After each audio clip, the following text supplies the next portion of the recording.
Pour le prophète Muhammad, paix d'Allah sur lui, a dit que la meilleure charité est celle donnée en secret. Ces paroles de sagesse islamique nous rappellent l'importance de la vie privée et de la discrétion dans divers aspects de notre vie. Ainsi, dans cette vidéo, nous allons explorer ensemble les 5 choses que vous ne devez jamais révéler à personne. Première chose, votre peur. Au sein de la riche mosaïque des enseignements islamiques, il existe une croyance inébranlable selon laquelle certains aspects de nos pensées et de nos préoccupations les plus intimes doivent rester secrets. Et la peur en fait sans aucun doute partie. La justification de ce principe sacré réside dans la ferme conviction qu'Allah le Tout-Puissant, le plus compatissant et le plus miséricordieux, est le seul qui mérite vraiment d'être au courant de nos angoisses les plus profondes. En tant que croyants, il nous incombe de nous tourner vers lui dans les moments de détresse pour rechercher sa direction divine et son soutien illimité afin de surmonter les innombrables défis de la vie. Lui seul peut véritablement soulager nos peurs et nous apporter le réconfort. Lorsque nous nous approchons de lui pendant que nous sommes angoissés, nous renforçons notre lien avec le divin en nous appuyant sur sa sagesse et sa grâce infinie pour éclairer notre chemin et nous fournir la résilience nécessaire pour affronter les tribulations de la vie avec une foi et une confiance inébranlables en lui. À l'inverse, révéler nos peurs aux autres peut entraîner des conséquences néfastes, telles que nous exposer à une négativité excessive ou à des préjudices, car tout le monde ne peut pas réagir avec l'empathie, la sagesse et la compréhension inébranlable que possède Allah envers ses créatures. Deuxième leçon, ne révélez jamais vos péchés. Dans les enseignements de l'islam, il est de la plus haute importance de comprendre que confesser ses péchés à une autre personne est considéré comme un grand péché en soi. L'islam encourage les individus à rechercher un repentir sincère auprès d'Allah, le plus miséricordieux et le plus compatissant. Cela implique de reconnaître ses actes répréhensibles, d'éprouver de véritables remords et de promettre solennellement à Allah de ne plus répéter ses péchés. Ce processus de repentance est profondément personnel et spirituel, favorisant une connexion directe et intime entre l'individu et son Créateur, Allah. La sagesse derrière l'interdiction de confesser ses péchés à autrui réside dans les conséquences potentielles qui peuvent en découler. Divulguer ses péchés à une autre personne comporte le risque que la personne puisse utiliser cette information contre vous dans le futur. Il est donc fortement conseillé en islam de maintenir la confidentialité de ses péchés et de les confier uniquement à Allah. C'est à Allah seul qu'on cherche le pardon et le soutien sur le chemin vers la droiture et la croissance spirituelle, en reconnaissant qu'il est le pardonneur et la seule source d'une miséricorde illimitée. Troisième leçon, gardez secret vos bonnes actions. L'islam insiste profondément sur les vertus de l'humilité et de la sincérité dans notre vie, y compris dans l'accomplissement de bonnes actions. Chaque fois que nous nous efforçons de commettre des actes de bonté, de charité et de droiture, notre religion veut que ces actes ne soient pas ouvertement révélés pour rechercher l'admiration ou la reconnaissance des autres. Ce principe sacré trouve son fondement dans les enseignements du prophète Muhammad, que la paix d'Allah soit sur lui, qui nous a sagement enseigné que la meilleure charité est celle donnée de façon discrète. Ces mots ont une signification profonde, soulignant que la véritable essence de la charité ainsi que des actes réside dans la pureté de l'intention dépourvue de toute inclination vers la louange ou la reconnaissance du monde. En gardant nos bonnes actions discrètes, nous nous alignons sur les enseignements de l'islam où le but ultime est de rechercher l'approbation et la bienveillance de notre Seigneur Allah seul. Leçon numéro 4. Soyez prudents lorsque vous partagez vos projets et vos réalisations.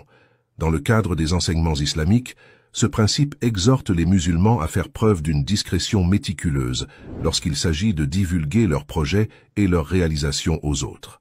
Dans la tradition islamique, les projets de la vie sont considérés comme une affaire profondément personnelle et intime dont le véritable sens est connu uniquement d'Allah, le plus miséricordieux. La sagesse qui réside dans cet enseignement est la reconnaissance du fait que les êtres humains ne sont pas à l'abri des sentiments de jalousie qui peuvent facilement être déclenchés lorsqu'ils sont témoins de la réussite matérielle des autres. Cette jalousie peut avoir des effets néfastes sur votre vie, tels que la malveillance du mauvais œil. La sourate Youssouf est un exemple parfait qui nous explique comment la bonne nouvelle ne doit pas être annoncée, même aux frères, car cela pourrait les amener à comploter et à planifier quelque chose de mal par jalousie. Vous n'êtes pas obligé de dire au monde entier que vous allez bientôt obtenir une promotion ou que votre nouveau-né a une alimentation saine. Peu importe à quel point certaines personnes sont bonnes, le mauvais œil est très fort et peut considérablement affecter votre vie ainsi que celle des personnes que vous aimez. L'islam reconnaît profondément les complexités de la nature humaine, mais il encourage ses adeptes à faire preuve de prudence et de discrétion et de laisser le monde découvrir par lui-même quand le succès arrive. De plus, l'accent mis sur la discrétion quand il s'agit des projets ou des réalisations souligne la vertu de l'humilité et de la gratitude dans l'islam. Au lieu d'afficher ouvertement vos accomplissements, les musulmans sont encouragés à exprimer leur gratitude envers Allah, l'ultime distributeur de bénédictions. Cette expression de gratitude envers Allah se manifeste souvent par des actes de charité, de générosité envers ceux qui en ont besoin. Cinquième et dernière leçon. Ne divulguez pas votre secret familial. Dans cette leçon noble, nous approfondissons l'importance primordiale de sauvegarder nos secrets de famille dans les limites de notre cercle familial, reconnaissant que les liens que nous partageons avec les membres de notre famille comptent parmi les relations les plus précieuses et les plus durables de notre vie. La famille est souvent considérée comme la pierre angulaire de la société et joue un rôle central dans notre bien-être émotionnel et notre développement personnel. Préserver le caractère sacré de nos affaires familiales devient donc un impératif éthique et pratique. Notre famille n'est pas seulement notre principal système de soutien, mais aussi le dépositaire de nos expériences, défis et triomphes les plus intimes. Entre les murs de nos maisons, nous partageons nos joies, nos peines, nos rêves et nos peurs. C'est dans ces moments précieux que nous trouvons le réconfort et la force de naviguer dans les complexités de la vie. Cela dit, partager des secrets de famille ou des affaires personnelles avec des personnes extérieures à notre famille peut avoir des conséquences désastreuses. Divulguer ces détails peut compromettre la sécurité émotionnelle des membres de notre famille, les exposant à un stress, à une anxiété et à des préjudices potentiels. La confiance et l'unité qui devraient caractériser nos liens familiaux peuvent être brisées lorsque des questions familiales sont exposées au monde. C'est pour cela qu'il nous incombe de faire preuve de prudence et de discrétion dans la gestion des secrets et des affaires familiales. Garder nos affaires familiales confidentielles est une marque de respect et d'amour envers les membres de notre famille, ainsi que de notre engagement envers leur bien-être. Cependant, bien qu'il soit vital de maintenir la confidentialité, il peut arriver que partager une affaire familiale avec des personnes dignes de confiance s'avère nécessaire pour rechercher des conseils, du soutien ou la résolution de problèmes.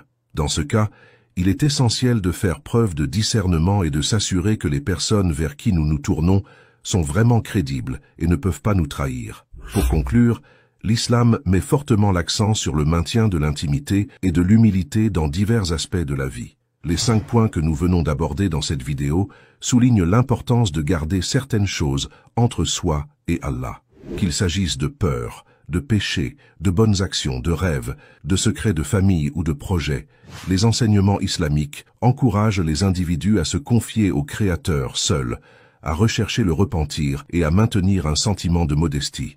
Puisse Allah nous accorder une bonne compréhension, ainsi que la capacité de mettre en pratique les enseignements islamiques. Assalam alaikum.